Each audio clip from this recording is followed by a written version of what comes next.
పైన నాయకుల తరపు నుంచి మీ అందరికీ హృదయపూర్వక నమస్కారం. మనకి కొల్లేరు కైకలూరు మన కొల్లేరు సరస్సు చిన్నప్పుడు తెలుగు పాఠాల్లో చదువుకున్నాం. అంటే అంత విశిష్టమైనది. అంటే కొంప కొల్లేరైంది అంటాం.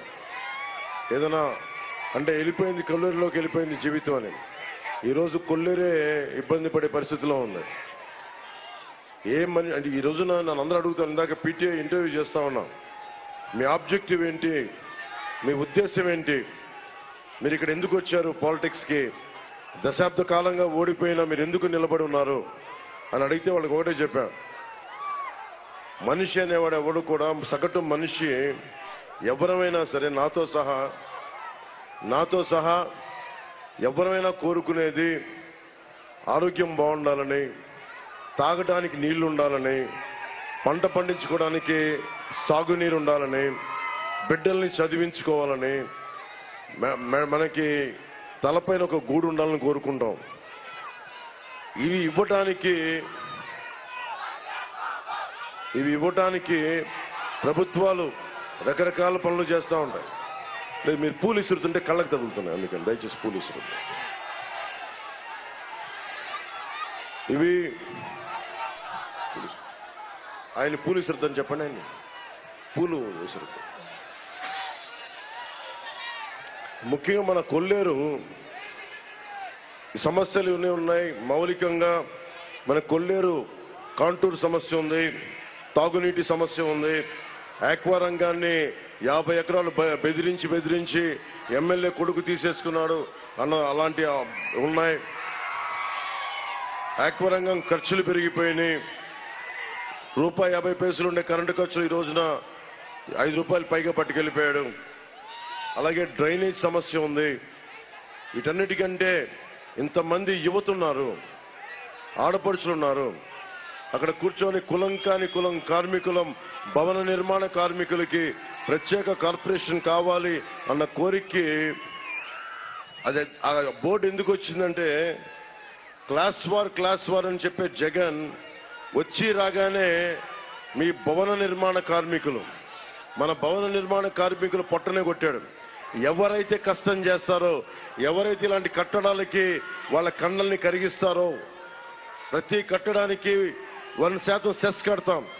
₹1,00,000 ఖర్చు అయితే ₹1,000 సెస్ కడతాం. ఆ సెస్ తీసుకెళ్లి మనం భవన నిర్మాణ సంక్షేమ నిధికి ఇస్తే అవి వాళ్ళు దోచేశారు. ఈరోజు నేను మీకు కూటమి ప్రభుత్వం రాగానే కీలకమైన మన భవిష్యత్తులోకి అవసరమని ముందు చెప్పి తర్వాత మన సమస్యల గురించి మాట్లాడతాం. రాగానే డిఎస్సి నోటిఫికేషన్ ని విడుదల చేస్తాం రాగానే. అలాగే ఫీజు రీఎంబర్స్మెంట్ జరిగేలా చూస్తాం. ప్రతి మహిళలకి 3 గ్యాస్ సిలిండర్లని ఉచితంగా అందజేసే బాధ్యత కూటమి ప్రభుత్వం తీసుకుంటుంది. ప్రతి రైతుకి ₹20,000 వచ్చేలా బాధ్యత వహిస్తాం, ఆ మాట ఇస్తున్నాం. అలాగే సిపిఎస్ ప్రభుత్వ ఉద్యోగులకి సిపిఎస్ దాని మీద చేసి దానికి ఆల్టర్నేటివ్ సిపిఎస్ కానీ, లేదంటే దానికి ఆల్టర్నేటివ్ విధానం కానీ, రిటైర్మెంట్ సంతోషంగా ఇంటికి వెళ్ళాలి తప్ప భయంతో వెళ్ళకూడదు. అందుకని ప్రభుత్వ ఉద్యోగులకి గ్యారంటీ ఇస్తున్నాం. అలాగే నెలకి ప్రభుత్వ ఉద్యోగులందరికీ జీతాలు వచ్చేలాగా, వారి టీఏలు డిఏలు సరెండర్ లీవ్స్ అందరికీ వచ్చేలాగా. అలాగే ముఖ్యంగా లా అండ్ ఆర్డర్, ఏ రాష్ట్రానికి ఏ నెలకైనా కావాల్సింది సాగునీరు, తాగునీరు, వైద్యం, ఉపాధి, విద్య. అలాగే అన్నిటికీ మించి లా అండ్ ఆర్డర్. మీరు ఎమ్మెల్యే కొడుకుకి ఎందుకు ఇంత భయపడుతున్నారు? మీరు ఎమ్మెల్యే దిగొచ్చాడా? ఎమ్మెల్యే కొడుకు దిగొచ్చాడా? ఎందుకు భయపడాలి మనం? ఎందుకు భయపడాలి? సొంతం ఇది మనకి కైకలూరు వాళ్ళ సొంతమా? ఈ నేలంతా వాళ్ళ సొంతమా? ఆంధ్రప్రదేశ్ జగన్ సొంతమా? ఎందుకు భయపడాలి మనం? నేను వస్తే ఇంతమంది యువత వచ్చారు రోడ్ల మీదకి. నేను అలయన్స్ మన నాయకులందరికీ చెప్పా, కైకలూరు సీటు పాపం కామినేని గారు వచ్చారు, మీరు పోటీ చేయండి కైకలూరుకి, నేను దగ్గరుండి ఎలక్షనీరింగ్ చేసి పెడతానంటే నేను ఎక్కడ పోటీ చేయాలి, పోటీ చేయకూడదన్న సమస్య కాదు సార్. పరిస్థితులను బట్టి ఆంధ్రప్రదేశ్ బాగున్న తర్వాత అప్పుడు చూద్దాం నా పోటీ గురించి. నా భయం అంతా ఏంటంటే సమాజం భయం గుప్పిట్లో ఉండిపోతా ఉంది. రైతు కూలీ కానీ కౌలు రైతు కష్టాల్లో ఉంటే 3,000 మంది కౌలు రైతులు చచ్చిపోతే నా తరపు నుంచి ప్రతి కౌలు రైతుకి ₹1,00,000 నేను పార్టీ పరం నుంచి నా నుంచి నేను ఇచ్చాను. రైతాంగానికి నేను ఇచ్చే కమిట్మెంట్ ఇది. అలాగే జల్ జీవన్ పథకం ఉంది. ప్రతి ఇంటికి రక్షిత మంచినీళ్లు. అభివృద్ధి కావాలి, ఆక్వా రంగం బాగుపడాలి. కానీ ప్రాసెస్ లో మొత్తం మళ్ళీ నీళ్లు ఉప్పటైపోయినాయి, క్రిమి సంహారకాలు అయిపోయినాయి మా గ్రౌండ్ వాటర్ అంతా. మరి ఏం చేయాలి అంటే దీనికి కావాల్సిన ప్రాజెక్టులు ఉన్నాయి. ఒక ₹150 కోట్లు ఖర్చు పెడితే ఆ ప్రాజెక్టులు వచ్చేస్తాయి. జగన్ మీరు ఆలోచించుకోండి, మీకు రోడ్లు వేయాలా, ఫీజు రీఎంబర్స్మెంట్లు చేయాలా, ఆక్వా రంగానికి కావాల్సిన సహాయం చేయాలా. పాపం మత్స్యకారులకి ఏదైతే కష్టం వాళ్ళకి ఏమాత్రం వలలు కానీ ఇలాంటివి కూడా సప్లై చేయాల.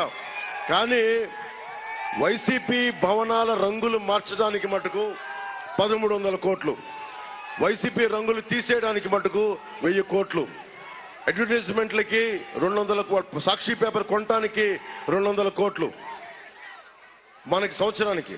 అలాగే అడ్వర్టైజ్మెంట్స్ కి 400 కోట్లు. ఇక్కడే మనకు తెలుస్తుంది 3,000 కోట్ల రూపాయలు కేవలం తన సంపాదన పరంగా పెట్టుకున్నాడు. ఇసుకను దోచేశారు. మద్యపానం ఏం చెప్పాడు? మద్యాన్ని నిషేధిస్తామని చెప్పిన వ్యక్తి మొత్తం మద్యాన్ని కూర్చోబెట్టి అమ్మేశాడు, సొంత షాపులా పెట్టుకున్నాడు. పచ్చి అబద్ధాలు కోరు జగన్. ఏదైనా మాట్లాడితే భయపెడతాడు. స్థానిక ఎమ్మెల్యే కావచ్చు, ఎమ్మెల్యే కొడుకు కావచ్చు, ఎమ్మెల్యే తండ్రి కావచ్చు. ఒకటి చెప్తా ఉన్నాను, ఏ ఎమ్మెల్యే అయినా, ఏ వైసీపీ ఎమ్మెల్యే అయినా ప్రజలకి ఇబ్బంది కలిగించే వైసీపీ ఎమ్మెల్యేలు ఎవరైనా సరే మీ అందరికీ నేను ఇక్కడి నుంచే బాహటంగా తెలియజేస్తున్నా, మీ అవినీతి కోటల్ని మేము బద్దలు కొడతాం, గుర్తుపెట్టుకోండి. మీరు వైసీపీ అంటే భయపడకండి, యువతకు చెప్తున్నాం. మహిళలకి మీరు భయపడద్దు వైసీపీ అంటే. నన్ను నేను కుదించుకొని ఎక్కడ నెగ్గాలో కాదు, ఎందుకు తగ్గాలో తెలిసి అందుకనే కూటమి పెట్టాం. ఇప్పుడు మన కాంటూర్ సమస్య ఉంది. కాంటూర్ సమస్యని హ్యాండిల్ చేయాలంటే అది రాష్ట్రం గ్రీన్ ట్రిబ్యునల్కి వెళ్తుంది, పర్యావరణ శాఖలకు వెళ్తాయి. అప్పుడు కేంద్రం కావాలి. కైకలూరులో ఎందుకు బీజేపీకి మనం ఇచ్చామంటే, దట్టు కామినేని గారికి ఎందుకు ఇచ్చామంటే మృదు స్వభావి, నిలబడతాడు, మాట మాట్లాడితే. ఆరోగ్య శాఖ మంత్రిగా బలంగా చేశాడు మనకి. ఉద్దానం సమస్యని నేను ఒక మాట చెప్తే చంద్రబాబు గారికి నాకు మధ్యలో అనుసంధానంగా ఉండి ఉద్దానం సమస్యని అడ్రస్ చేసిన ఆయన.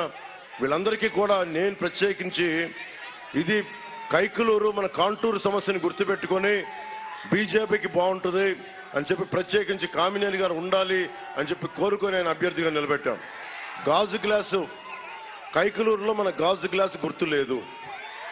ముఖ్యంగా జన సైనికులకి, వీర మహిళలకి, జనసేన మద్దతుదారులకి చెప్తా ఉన్నాను.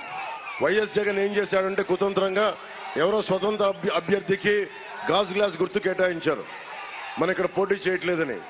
కానీ మనం ఈరోజు కైకలూరులో మన అభ్యర్థి జనసేన, తెలుగుదేశం, భారతీయ జనతా పార్టీ ఉమ్మడి అభ్యర్థిగా మనకి కామినేని శ్రీనివాస్ గారు పోటీ చేస్తా ఉన్నారు. ఏలూరు పార్లమెంట్ అభ్యర్థిగా పుట్ట మహేష్ యాదవ్ గారు పోటీ చేస్తా ఉన్నారు.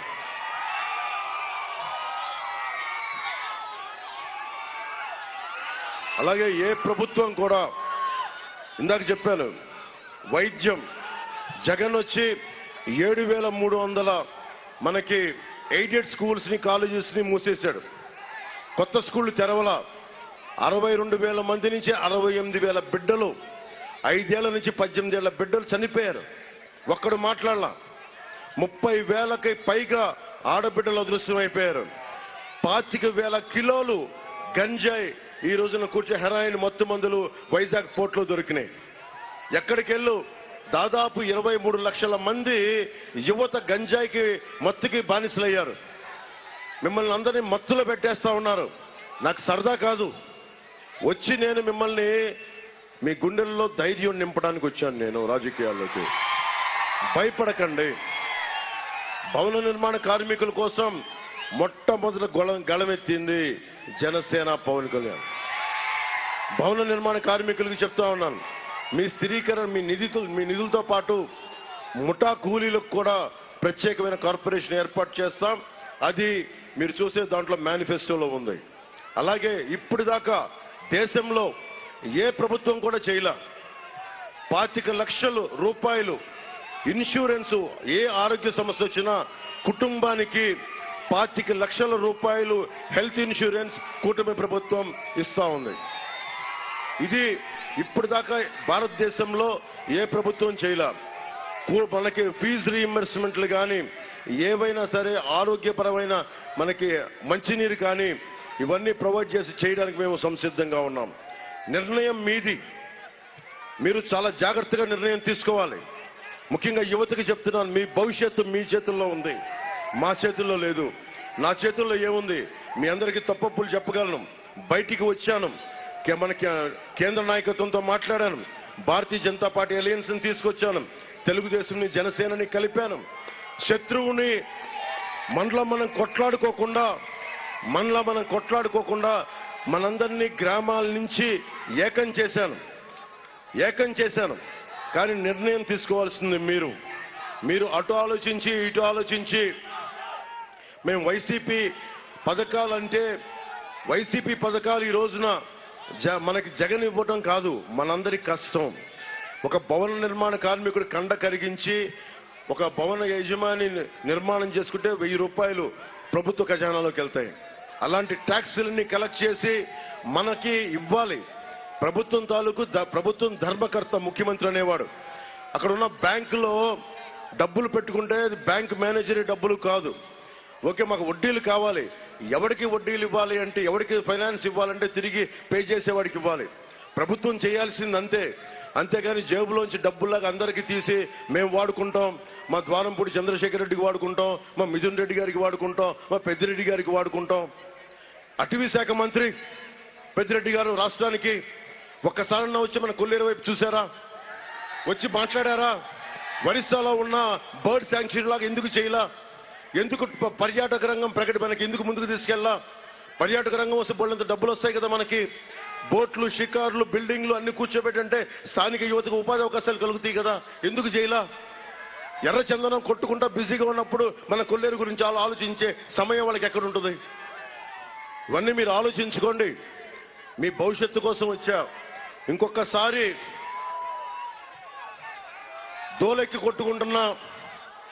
బాగా దోలెక్కి కొట్టుకుంటున్నా దూలం నాగేశ్వరరావు గారు కావాలా? ఏం దౌర్జన్యం చేస్తారా వీళ్ళు? అంత దూరం ఏం చూసుకొని అని మీరు ప్రత్యేకించి పెట్టి పుట్టారా? భయపెట్టేస్తారా? సమాజం మీరు ధైర్యంగా ఉంటేనే సమాజం నిలబడద్ది. ఎరుపు జెండా మీ ఇష్టంతో నా మీద విసిరేయటం కాదు. ఎరుపు జెండా విప్లవానికి సంకేతం. ఎదురు తీసుకెళ్తే గుండె ధైర్యం రావాలి. నా ముందు హుషారుగా మీరు వేస్తే సరిపోదు, నా దృష్టిలో పడితే సరిపోదు. భారత మాత దృష్టిలో పడండి. ఆ ఎలుగెత్తే రెపరెపలాడుతున్న మువ్వెన్నెల జెండా దృష్టిలో పడండి. పవన్ కళ్యాణ్ అనే వ్యక్తి, అతనికి ఒక పరిమితమైన కాలం ఉంటుంది. భగవంతుడిచ్చిన ఆయుస్సు ఉంటుంది, వెళ్ళిపోద్ది. కానీ మీరు నిరంతరం సాగాల్సిన వాళ్ళు. మీరు ఆలోచించుకోండి. భయపడకుండా బతకండి. అదొక్కటే నేను ఇవ్వగలిగేది మీకు. మిగతా సమస్యలన్నీ తీర్చే బాధ్యత కూటమి ప్రభుత్వానికి.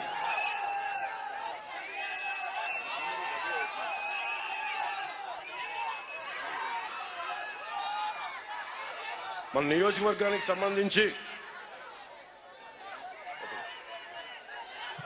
మన కలిదండి మండలంలో కొత్తగా అగ్నిమాపక కేంద్రాన్ని ఏర్పాటు చేయలేదు వీళ్ళు. అది మనం వచ్చి ఏర్పాటు చేద్దాం. ముదినేపల్లి మండలంలో ధాన్యం నిల్వ చేసుకునేందుకు మనకి గోడౌన్స్ అందుబాటులో లేవు, గోడౌన్లు చేద్దాం. అలాగే ముదినేపల్లిలో డిగ్రీ కళాశాల ఏర్పాటు చేయాల్సిన అవసరం ఉంది, అది ముందుకు తీసుకెళ్తాం. కైకలూరు నియోజకవర్గంలో కార్మికులు ఎక్కువ ఉన్నారు, పరిశ్రమలు ఎక్కువ ఉన్నాయి. ఈఎస్ఐ ఆసుపత్రి అవసరం ఉంది. ఈఎస్ఐ ఆసుపత్రిని కావాలి అంటే మన కేంద్ర మంత్రి, మనకి కేంద్రం నుంచి సహాయ సహకారాలు ఉన్న కామినేని గారు గెలిస్తే మన ఈఎస్ఐ ఆసుపత్రిని అక్కడ ఎస్టాబ్లిష్ చేసే బాధ్యత మనం తీసుకుంటాం. కైకలూరులో పార్క్ ఏర్పాటు, పిహెచ్సిలో డయాలసిస్ కేంద్రం ఏర్పాటు, 50 అడుగుల ఆసుపత్రి హామీ నెరవేరలేదు. వాటన్నిటినీ ముందుకు తీసుకెళ్తాం. పేరూరులో పోలరాజు మెయిన్ డ్రైవ్ పై వంతెన కూలి, చిన్నపాటి వంతెన కూలి 3 సంవత్సరాలైనా పట్టించుకోవాలా. చాలా సార్లు మన జన సైనికులు కూడా వంతెనలు కూలిపోతే పోరాటం చేసిన సందర్భాలు ఉన్నాయి, కొడితే ఎదురు తిరిగిన సందర్భాలు ఉన్నాయి. మనం వచ్చి అలాంటి చిన్న చిన్న మౌలిక వసతులు, చిన్నపాటి వంతెనలు, కల్వర్ట్స్ ని అన్ని జాగ్రత్తగా మనం నిర్మించుకునే అవకాశం ఉంది. కైకలూరుని పంచాయతీ నుంచి నేను మనం చెప్పాను వారాహ యాత్రలో కూడా, కైకలూరుని పెడన, బందర్ వీటన్నిటిని కూడా కూర్చోబెట్టి చతుర్ముఖ నగరాలుగా తీర్చిదిద్దాలి. మన పంచాయతీ నుండి దీనిని మున్సిపాలిటీగా మార్చాలి. అవసరమైతే కేంద్ర నాయకత్వానికి చెప్పి, కామినేని గారికి చెప్పి దీన్ని ఒక స్మార్ట్ మున్సిపాలిటీగా చేయాల్సిన అవసరం ఉంది. అలాగే పెద్దలెంక డ్రైవ్ పై గరిసిపూడి వద్ద పాత రెగ్యులేటర్ పాడైపోయింది, కొత్త రెగ్యులేటర్ నిర్మాణం చేస్తామని చెప్పిన మనిషి బెదిరించడం తప్ప ఇప్పుడు దాకా ఏం చేయలేదు. స్థానిక ఎమ్మెల్యే మనం కొత్త రెగ్యులేటర్ ని నిర్మాణం చేస్తాం. కొల్లేరుకి గ్రీన్ జోన్ ముప్పు ఉందని చెప్పారు. పోయినసారి కాంటూరులో లేనివి కూడా కొట్టి 10,000 ఎకరాలు కొట్టేశారు బాంబులు పెట్టి. అది ఎలా చేయాలి ఒకసారి కూర్చోబెట్టి దాని మీద పునరాలోచన చేస్తాం.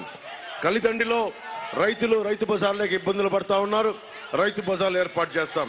పడమటివాలం, పరసావానిపాలెం, ఎస్ఆర్సీ అగ్రహారం, వెంకటాపురం గ్రామాల్లో కూరగాయలు, ఆకుకూరలు పండించే రైతులు వాటిని అమ్ముకోవాలంటే ఇబ్బంది పెడతా ఉన్నారు.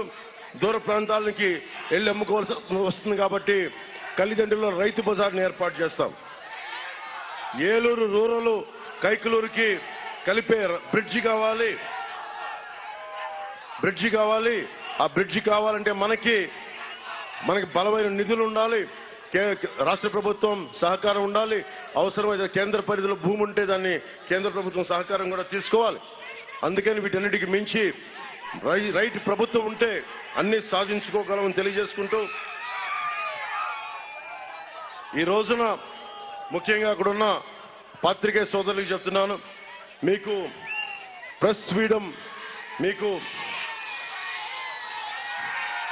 ఫ్రీడమ్ డే ఈ రోజున మీకు శుభాకాంక్షలు తెలియజేస్తా ఉన్నాను. మీడియా వర్గాల వారికి వైసీపీ పాలనలో 112 మంది జర్నలిస్టులపై దాడులు జరిగాయి. జర్నలిస్టులపై 430 కేసులు నమోదు చేశారు. పత్రికల్ని, ఛానల్ని కట్టడి చేసేందుకు జీవో 1 తీసుకొచ్చారు, భయపెట్టారు. అక్రిడిటేషన్ జారీలో దాదాపు మనకి 21,000 మంది జర్నలిస్టులు ఉంటే కేవలం 9,000 మందికే అక్రిడిటేషన్ ఇచ్చారు. అలాంటి జర్నలిస్టులందరికీ మేము మీకు కావాల్సిన న్యాయం జరిగేలా భద్రత కల్పిస్తామని తెలియజేసుకుంటూ, ఈ వేదిక పైన శ్రీ కామినేని శ్రీనివాస్ గారు భారతీయ జనతా పార్టీ కమలం గుర్తు మీద పోటీ చేస్తున్నారు. వారికి మీరు భారీ మెజారిటీ తోటి గెలిపించవలసిందిగా కోరుకుంటున్నాం. అలాగే పుట్టా మహేష్ గారిని మనకి సైకిల్ గుర్తు మీద తెలుగుదేశం పార్టీ సైకిల్ గుర్తు మీద పోటీ చేస్తున్నారు అని భారీ మెజారిటీతో గెలిపించండి. ఆఖరి మాటగా ముఖ్యంగా ఇక్కడ ఉన్న ఆస్తిపాస్తులు, చిన్నపాటి భూపట్టాలు ఇచ్చారు. పట్టాలిచ్చి స్థలాలు చూపించలా. పోనీ పట్టాలు అక్కడ మనకి భూములు ఇల్లు కట్టుకోనని చెప్పి వాటి గ్యారంటీలు ఇవ్వాల. ఈ రోజున జగన్ చేస్తుంది ల్యాండ్ టైటిలింగ్ యాక్ట్ అని పట్టుకొచ్చాడు. అది ల్యాండ్ టైటిలింగ్ యాక్ట్ కాదు, అది జగన్ ల్యాండ్ గ్రాబింగ్ యాక్ట్. అది ఇక్కడ భూమి ఉంది, ఇల్లున్నాయి, ఆ కనిపించే చిన్న గుడిసె ఉంది, ఆ మూలన చిన్న పెంకుటిల్లు ఉంది, 1 ఎకరం పొలం ఉంది, 1/2 ఎకరం ఆక్వా చెరువు ఉంది, 4 ఎకరాల కూర్చోబెట్టే సాగు భూమి ఉంది. ముందు ఏం చేశాడు? పాస్ పుస్తకాల మీద బొమ్మ వేశాడు. తర్వాత ఏం చేశాడు? సరిహద్దుల రాయి మీద తన ముఖం పెట్టుకుని సరిహద్దుల రాయి మీద తన ముఖం పెట్టుకున్నాడు. ఇప్పుడు ఏం చేస్తున్నాడు? రేపు పొద్దున ఆస్తి పత్రాలు ఇవ్వడంట, మన ముఖాన్ని ఒక జిరాక్స్ కాపీ కొడతాడంట. మీరు ఇక్కడ ఉన్నారమ్మా, మీరు ఇంతమంది ఉన్నారు, మీ చెల్లెలికి పెళ్లి చేయాలి, మీ అక్కలకి ఆడబిడ్డ మీకు మీ ఆడబిడ్డల్ని బయటికి పంపించాలి, కట్నాలు ఇవ్వాలి అంటే మీరు పెళ్లి చేసుకునే వాళ్ళు ఆడబిడ్డను పెళ్లి చేసి అత్తగారింటికి పంపించేవాళ్ళు మీకు ఒరిజినల్ స్టాంప్ పేపర్ ఇస్తే తీసుకుంటారా, లేదంటే జిరాక్స్ పేపర్ ఇస్తే పెళ్లిళ్ళు జరుగుతాయా? ఏది ఒప్పుకుంటారు? మీకైనా కష్టం వచ్చింది, వెళ్ళి ఒక ఫైనాన్స్ వడ్డీ వ్యాపారి దగ్గరికి వెళ్ళి నా ఆస్తి పత్రాలు ఇవి అని జిరాక్స్ ఇస్తే తీసుకుంటాడా? బ్యాంకుల్లోకి వెళ్ళి నా జిరాక్స్ పెడతాను నాకు ఇవ్వంటే తీసుకుంటాడా? ఒక ఆధార్ కార్డు రావడానికే దేశంలో దశాబ్దం పాటు వాదోపవాదాలు జరిగినాయి. దశాబ్దం పాటు.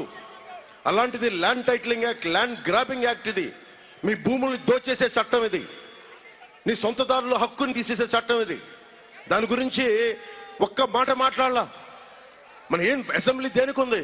కూర్చొని చెమ్మాచెక్క ఆడుకోవడానికి మన అసెంబ్లీకి వెళ్ళేది. అడ్డం వస్తే బూతులు తిట్టడానికి అసెంబ్లీ ఉన్నది. దేనికి ఉంది అసెంబ్లీ? దేనికి ఉండాలి అసెంబ్లీ? ప్రత్యర్థి పార్టీలు దేనికుంటాయి? ప్రత్యర్థి పార్టీలు ఉన్నది ఒక చట్టం తీసుకొస్తున్నప్పుడు చట్టంలో తాలూకు లోపాలు, నష్టాలు, లాభాలు చర్చించడానికి.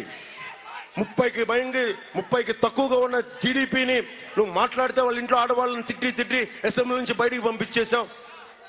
చర్చలు లేవు, వాదోపవాదాలు లేవు. ఎలా చేస్తాం?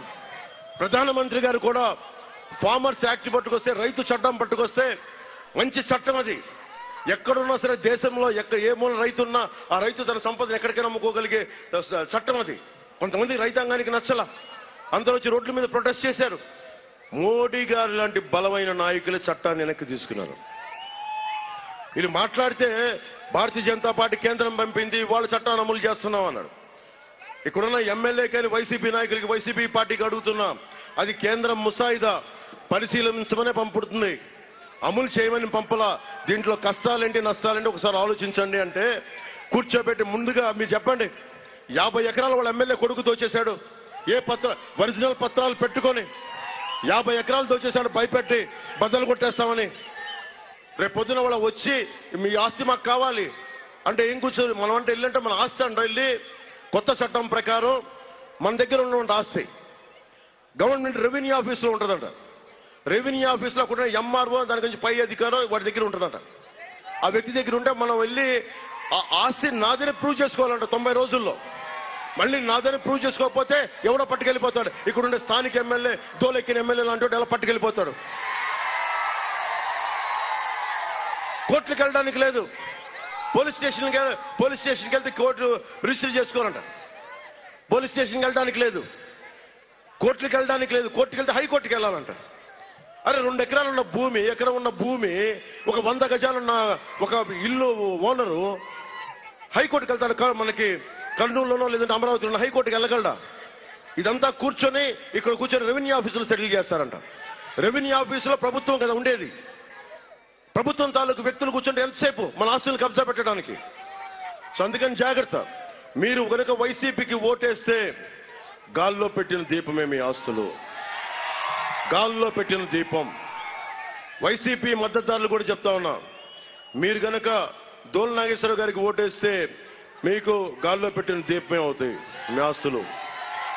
తర్వాత నేను ముందే చెప్పా, వీళ్ళు వస్తే దోచేస్తారు, భయపెడతారు, లా అండ్ ఆర్డర్ ఉంటుంది. ఇదే కైకలూరులో 2019లో చెప్పాను, అడ్డగోలుగా దోచేస్తారు. నా మాట ఎవరు వినలా. ఈరోజు మళ్ళీ చెప్తున్నా, ఇది కాదు అది కాదు అని చెప్పి కథలు కాకుండా మన భవిష్యత్తుకి పవన్ కళ్యాణ్ అనే వ్యక్తి వచ్చి కూటమి అందరినీ కలిపాడు, పార్టీలను కలిపాడు. తగ్గి మరి బైబిల్లో సూక్తి చెప్తారు కదా, తనను తను తగ్గించుకున్నవాడు హెచ్చింపబడునని. బైబిల్ సూక్తి అదే కదా. ఎందుకు తగ్గించుకుంటాం? నాకేమైనా ఆస్తి కావాలా, పేరు కావాలా? ఎందుకంటే మీకు బాగుండాలని, మీ భవిష్యత్తు బాగుండాలని. అందుకని ప్రత్యేకించి మీ అందరికీ ధన్యవాదాలు తెలుపుకుంటూ జాగ్రత్తగా ఓటు వేయండి. భవన నిర్మాణ కార్మికులు కూడా చెప్తా ఉన్నాను, నేను అది ఆల్రెడీ ఉంది. అది ఆ కార్పొరేషన్ ఖచ్చితంగా దాన్ని దృష్టిలో పెట్టుకున్నాం. ఒకసారి మేనిఫెస్టో కూడా చదవండి మీరందరూ, అన్నీ ఉన్నాయి. మేనిఫెస్టోలో ఏమీ లేకుండానే భవన నిర్మాణ కార్మికులు నాకు ఓటేయకుండానే నేను మీకోసం వచ్చిన వాడిని. ఈరోజు మీరు ఓటేస్తే రక్తం ధారపోయినా మీకోసం రక్తం దారబోయిన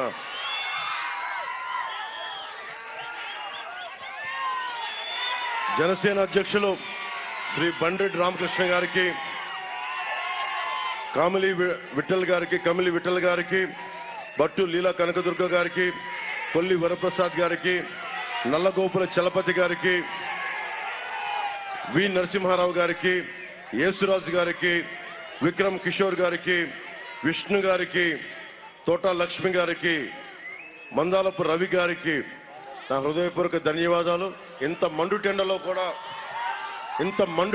కూడా మీరు వచ్చి మీ విలువైన సమయాన్ని కేటాయించినందుకు, నన్ను విన్నందుకు, మీ భవిష్యత్తు కోసం నా మాట విన్నందుకు నా హృదయపూర్వక నమస్కారం. ఈరోజు పుట్టా మహేష్ యాదవ్ గారు తెలుగుదేశం పార్టీ సైకిల్ గుర్తుకు ఓటేయమని అడుగుతా ఉన్నాను. కమలం గుర్తుకు మీద కామినేని శ్రీనివాస్ గారికి ఓటేయమని అడుగుతున్నా. నేను ఈరోజు ఓటేయమని అడుగుతున్నా. నేను పిఠాపురం నుంచి పోటీ చేస్తున్నా. నేను మీకు ఇదే మాటిస్తున్నా. నేను పని చేస్తా, పని చేయిస్తా, బలంగా పని చేస్తాను. ఎంత పెద్ద మనసు అంటే పుట్టా మహేష్ యాదవ్ గారిది. పోలవరం నిర్వాసితుల కోసం మనం 33,000 కోట్లు అవసరం అవుద్ది, ఎక్కడో చోట మొదలు పెట్టాలి అని నిర్వాసితుల నిధి కొత్త ప్రభుత్వం స్టార్ట్ చేస్తే నేను ₹1 కోటి ఇస్తాను అనగానే ఎంత పెద్ద మనసు అంటే, ఎంత పెద్ద హృదయం అంటే, ఎంత పెద్ద గుండె అంటే ఏంది. నేను కూడా ₹1 కోటి ఇస్తున్నాను మనకి నిర్వాసితుల నిధికం, పోలవరం నిర్వాసితుల నిధికం. అలాంటి వ్యక్తిత్వం ఉన్నవాడు మన ఎంపీ. అందుకని మీ అందరూ మనస్ఫూర్తిగా, మీకు కూటమి ఉన్నది మీకోసం, మీ భవిష్యత్తు కోసం. అందుకని ధైర్యంగా వచ్చి ఓటేయండి.